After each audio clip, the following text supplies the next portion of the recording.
What's good, everybody? Put it on the table, back in effect, back in action, back in your hails.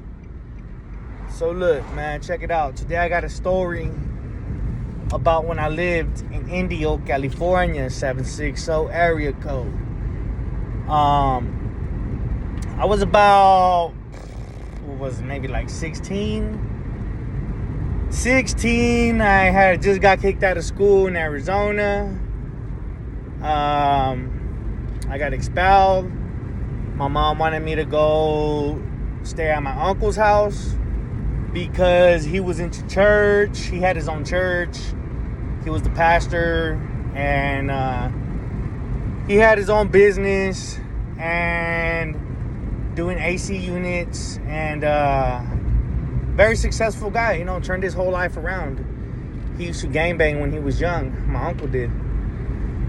But he changed his life around. He grew up around that area, Indio. And my mom thought maybe he can help me out, be a positive male role model in my life.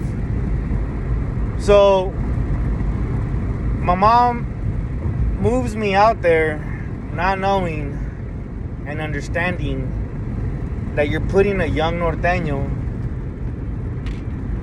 down south where there's literally nobody like of my kind. I'm one of the biggest targets. So let me give you a little background story before I get to Indio. A couple years prior to that, I went to a church retreat in Big Bear Lake, and right there I had a roommate in the cabin. It was my roommate. He was from Indio, and then there was my cousin and a bunch of other, a couple other people, right? So I'm talking to the guy from Northside Indio, from Indio, and he's telling me that he got beef with some guys. I think we asked him, hey man, you all right? Or somehow it came out in the conversation, right, that he was beefing with these guys that were there at the camp. And so the guy, our roommate, was from Northside Indio. He was wearing red, and he rocked the number 4 44s. So me from up north, I'm thinking he's a Norteno and shit. I'm thinking it's the same thing. He's red, banging 44, Northside. I'm thinking it's like the same shit. And so we tell him, man, we got your back. He's beefing with these guys from Southside Indio. There was 3 guys named Jerry, Soso, and George.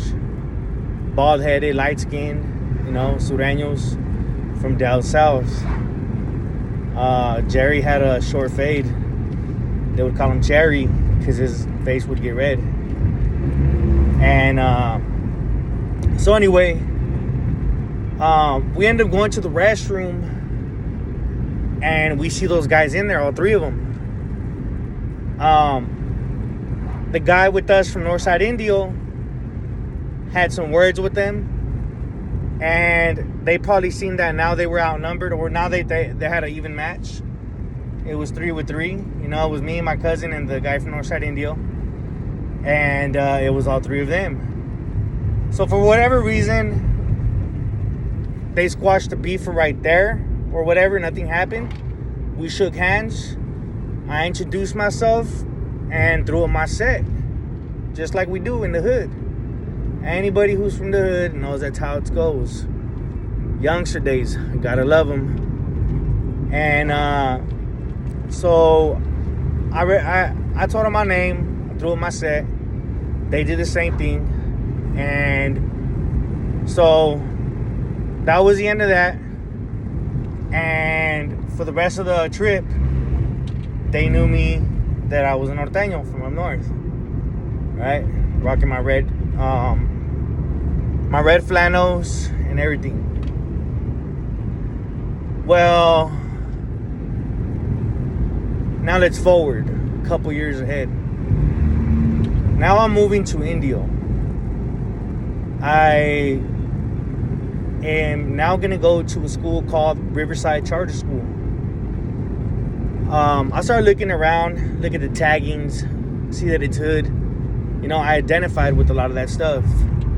Look around, start reading the taggings. You know, I see PVC. I think it stands for Puro Barrio Campo. You got Southside Indio.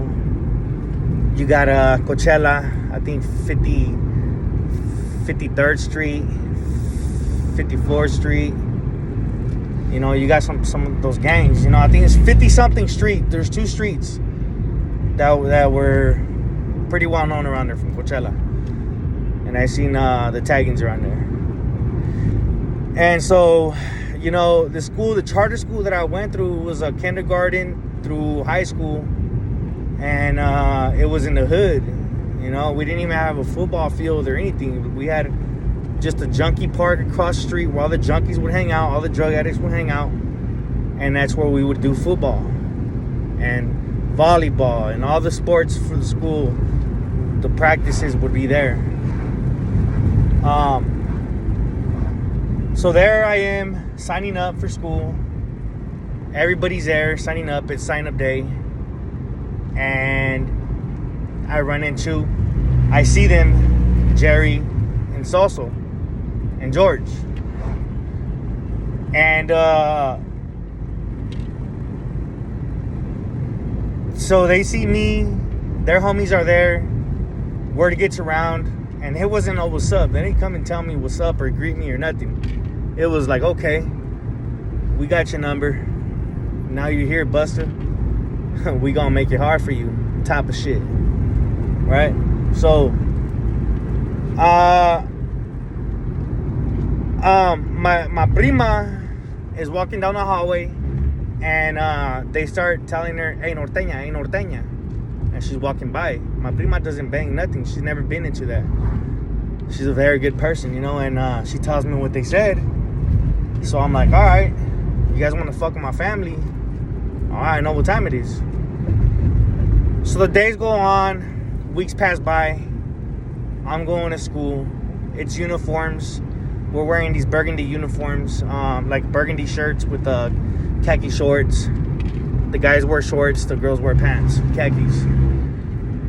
And so, you know, I'm going to school, and I'm getting mad dog by all the little sureños, you know, 7th graders, 6th graders, and freshmen, sophomores. And then there was this big sureño that they would follow, which was the leader of all of them, the whole pack. His name was Lira. Well, his last name was Lira, the Lira brothers. And, you know, pretty big dude, light skinned, you know, like I said, real sureños. You know, up where I'm from in Northern California, yeah, there's sureños out there, but they're all dark paisas, you know. They're all like they're not the real like sureños from down south, light skin, tall, you know what I mean, from here, Chicanos. It's not like that. You're gonna run more into like paisas down there up north. Just, yeah, I'm not talking down on them or anything like that, you know. They got a lot of heart, but it's not the same thing, and in my opinion. And I think a lot of people would agree with that. So, what's it called? What was that? So yeah, Lita. That was a leader. You know, he would stay quiet most of the time. You know, he wouldn't say much. You know, he wasn't with the talking. You could tell. I mean, he was more with the business, and he knows what time it is. So I just kept getting fucked with every once in a while by his little brother that was like in 7th grade, man. And then his little brother that was like in 1st grade, man. They would just kind of like give me these looks and just kind of talk shit. And there was this time where we were even sitting in the classroom. And, you know, I used to do my little taggings and shit like that. I used to tag up shit from up north or whatever. And I passed it to this girl in class. I think her name was Samantha. she passed it around, and it ends up in the hands of Lita's little brother that was like in 7th grade, and he gets mad about what the tagging say, and he's like, hey man, he's all like, around here, homie, you don't see none of this. He's all you see is sureños. And pretty much let me know what's up, you know, and like pretty much letting me know what time it is. And he wasn't having it. None of them were having it. And so, I mean, the fact that I was able to get out of there and I'm still alive today is just it's crazy, you know. It's a miracle. So,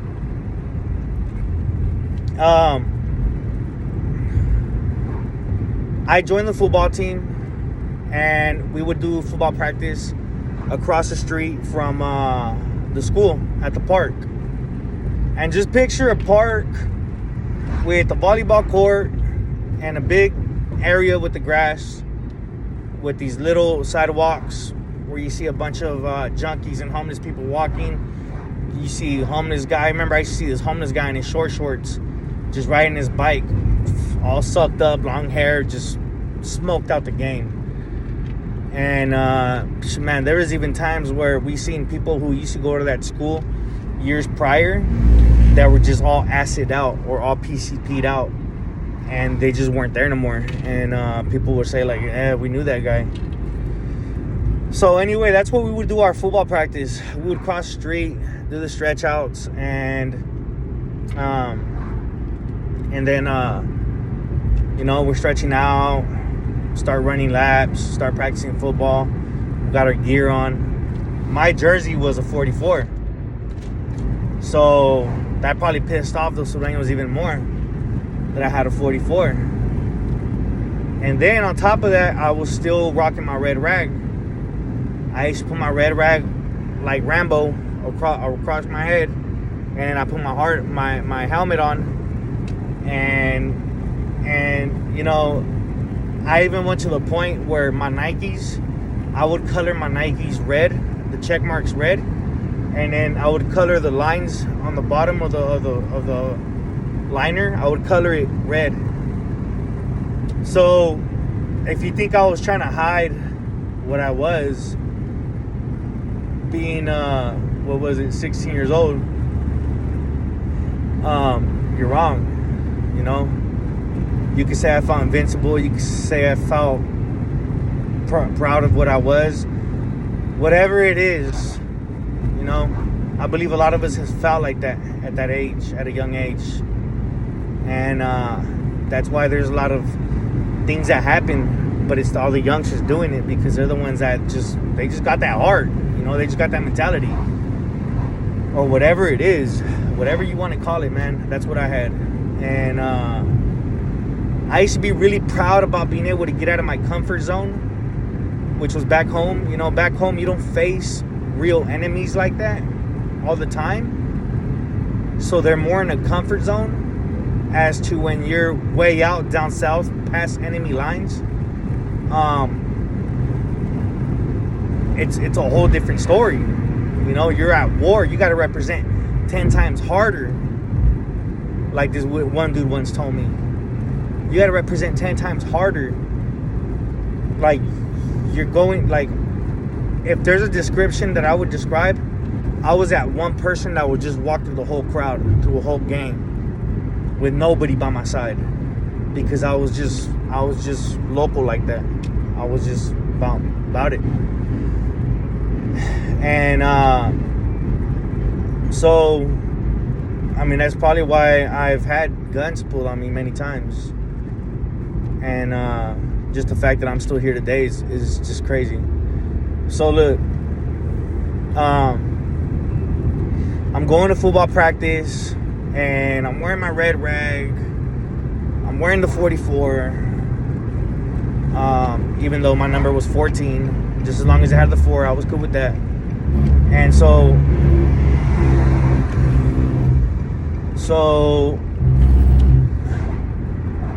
we're going to practice, and then Jerry, Soso, and George were there. with their homies on the bleachers.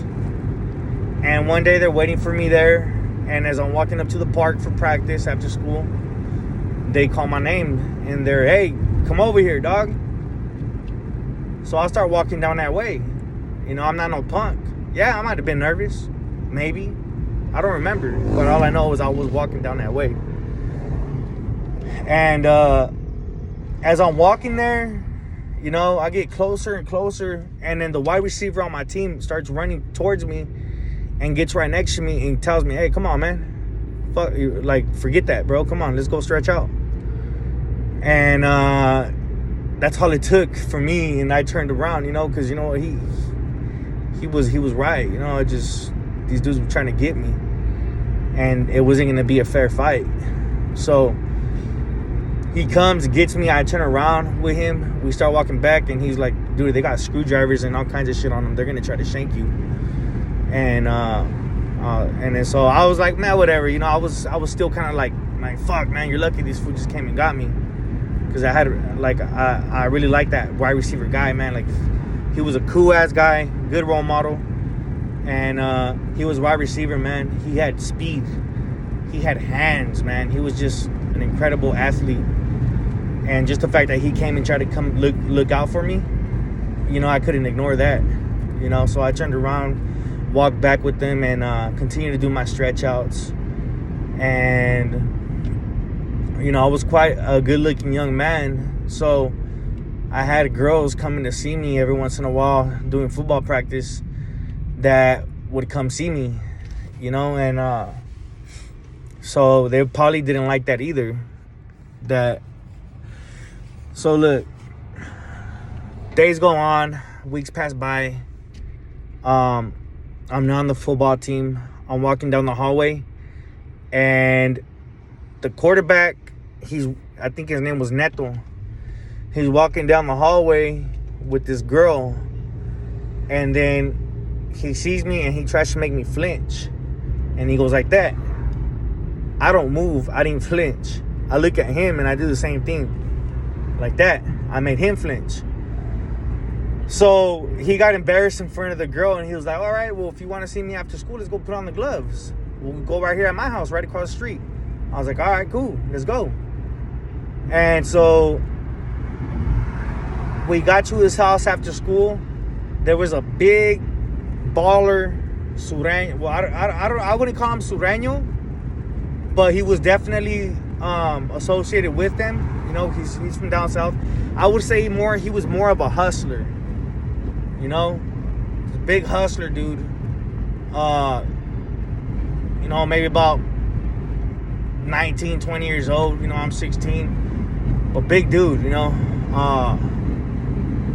who I will always have respect for. You know, I forgot his name too. And then there was another dude who really didn't like me because this girl used to talk to me a lot in class.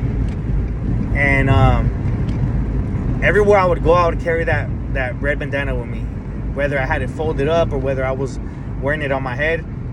When it was folded up, on the shorts that I would wear, it had the side pockets on the bottom, kind of like behind the knee. So I folded it up and I would put it right there, and you can see it. So I get to the backyard, we throw the gloves on, we start boxing, and I just start taking off on this dude. I take off on this dude, and then he starts getting me. And finally, he starts getting me, and then I start getting mad. And I remember he told me, he's like, "Oh yeah, I like it when they get mad. Get mad." And then this motherfucker started fucking like kind of scaring me a little bit. You know what I mean? Like, this dude's telling me, like, yeah, I like them when they get mad. You know? So I'm like, damn, this motherfucker, something else. So now I'm fighting for my life. I'm fucking just swinging away, and this dude's getting me too. And so anyway, we handled our shit, and at the end of it, we shook hands, and I feel like I gained respect by him and the big hustler dude, the big Sureño, or I wouldn't call him Sureño. Like, he was just a big hustler, homeboy. You know what I'm saying? Just one of them hustlers. And you know, clean cut. He had the earrings and the diamond earrings. long tees, black tee, whatever, you know what I mean, 501s. And always had money, and he was just a big hustler type of dude. And so we end up handling our business. We shake hands. I feel by the end of that day that I gained the respect. And but that was only for him, you know. The rest of the people around there, they wanted to kill me, like George Jeremy Soso and the rest of the gang at school. And so what's it called? The little homies that were under Lita and all them, they used to always kind of like laugh from far away, and they used to always just look at me and just kind of like, you could tell they were talking shit. So one day I see Lita in the hallway. I come out. We're in the restroom. I see him, and then we go out. I catch him in the hallway, and I'm like, "Hey, bro." I was like, "What's up? What's up with you, man?" How you, like, you know what I'm saying? Just saying what's up at first, not like in a aggressive way, but like just as G's, like, "What's up, G?" You know what I mean? And then finally I let him know. I was like, "Hey, bro." I was like, Your homies look like they're always talking shit, you know. Just let them know if they ever want to see me after school, we can handle. It's time to go outside of the gate or at the park right there where I do football practice. And I remember he looked at me. He's like, all right. He's probably like, man, this motherfucker really trying to push his luck, you know. So, but he was like, all right. So, but I couldn't help it. That's just the way I was. And months passed by, man. I'm going to football practice. I already fought the quarterback.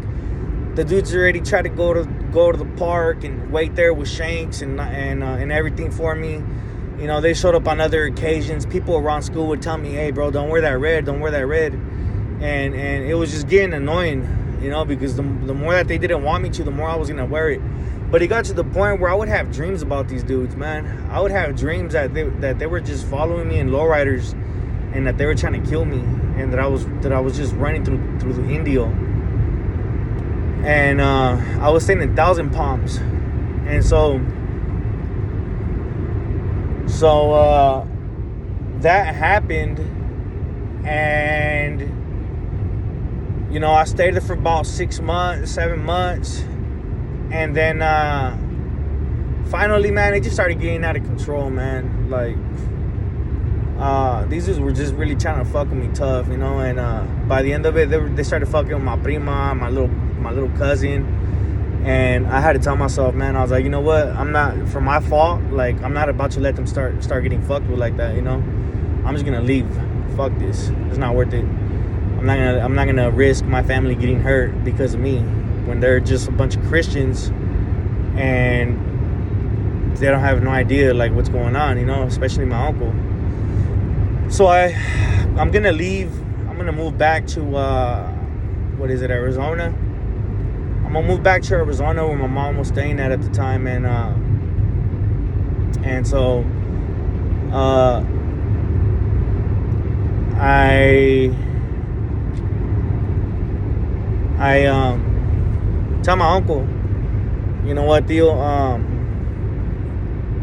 I need to go, like, I'm leaving, you know. And we talked about it and everything like that. Finally, I was leaving. I told all the girls, I told everybody at school, you know, I'm taking off. So that whole week, everybody knew I was leaving. Friday was my last day. And guess who didn't show up on Friday, on the last day? All of the Sureños. All of them. None of them showed up.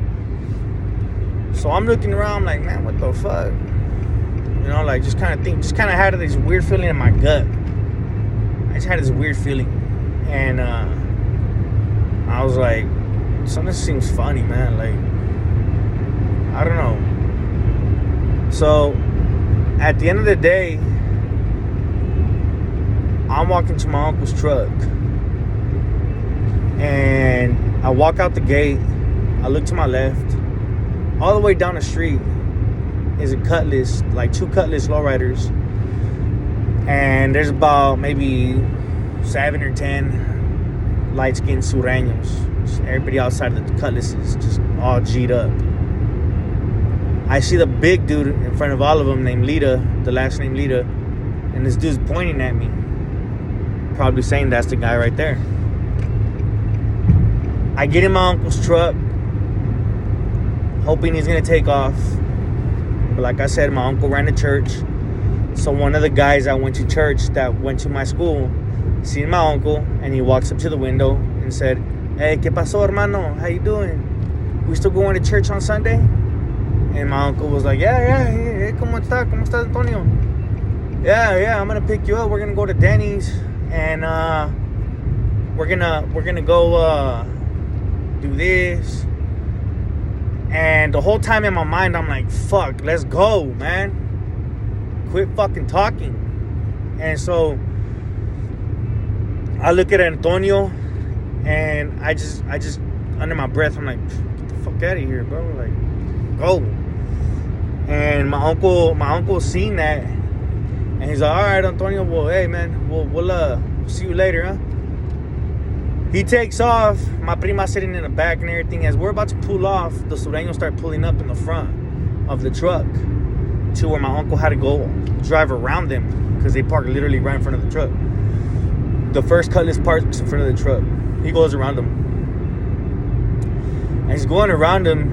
You know, you got to think it's a school area, school zone. He's driving pretty slow. He's probably going about 5 miles an hour. The other Cutlass comes around, parks a little bit ahead of us. They get out, and there was this guy, bald-headed sureño. He had a white tee. I'll never forget. It says sureño across the chest. Later on, I found out he was a twin. Like, there's some twins that were known. And he's looking at us, and what's it called? The only thing on my mind is that they're about to start shooting in the truck. You know, I've seen this story happen too many times. I tell my prima, duck, prima, just get down, just get down. My tío was like, man, what's going on, Beto? What's going on? And so I tell my trio, like, hey, tío, you know what, man? I'm a Norteno, you know, and these guys don't like me and this and that. And so the whole time he already goes to the stop sign, makes a left. We're gonna drive towards the freeway, and now one of the Cutlasses is following us, and then my uncle's like, you know what? I'm not running away from these guys, and he's about to pull over. As he's pulling over, the Cutlass decides to flip a bitch and take back off towards the school. The whole time on my mind, as my uncle was gonna pull over, was I'm gonna open the door. My hand was already on the door handle. I'm gonna open the door and I'm just gonna run towards these dudes, just rush them. Why would I do that? Because I would rather them shoot me than start shooting inside of the truck. My instincts always came out. So that was my natural instinct. Was I had my hand on the door. I was gonna open it. I was gonna run towards them. So if they wanted to shoot anybody, worst case scenario, they're gonna gun me down, and that's it. Best case scenario, we're gonna get down. I'm gonna get jumped, probably get my face kicked in, whatever, you know. But I'm trying to protect my family because this is my fight. So luckily, none of that happened. They turned back around. They went towards the school. George, Jerry, and Salso, they didn't go to school there because they were doing independent studies from home. They would just go like once a week, turn in their homework or whatever, and then and that's it, because they were expelled from going to that school. They were prohibited from going to that school because they had already got kicked out. So the person who kicked them out was one of the teachers there, and he was holding a stop sign for the kids to cross the street. So since they already had beef with him and they caught him on the street, they jumped him. People said that all they seen was a stop sign fly in the air, and that they were just jumping the shit out of him in the middle of the street. Then I also heard that other sureños went to the front of the door of the school, and they were pounding on the door. Boom, boom, boom. Where the fuck is he at? Where is he at? And they had their guns out. So that day, they were going to try to murk me. And,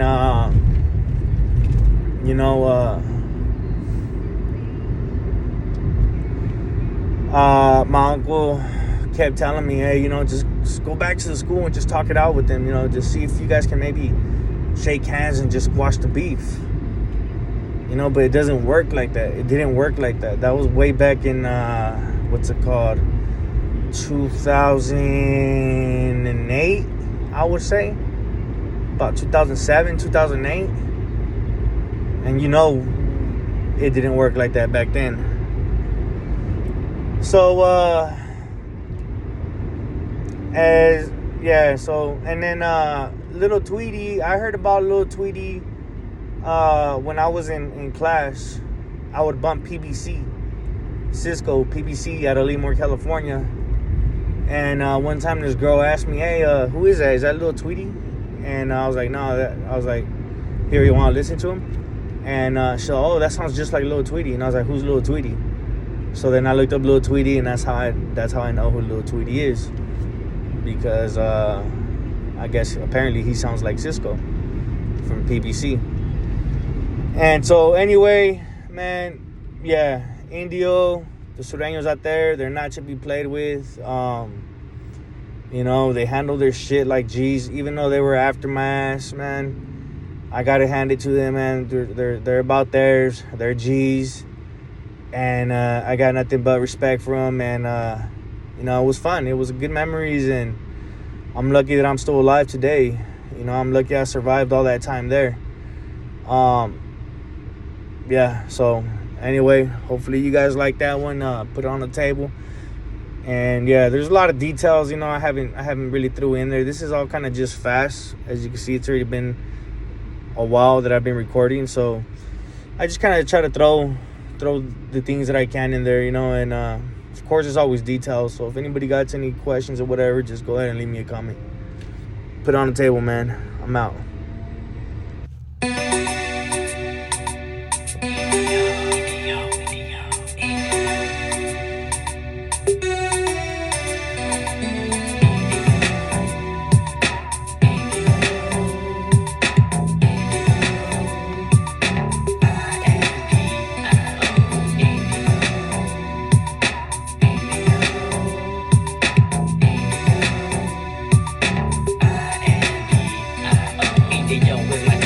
Listen to my story, but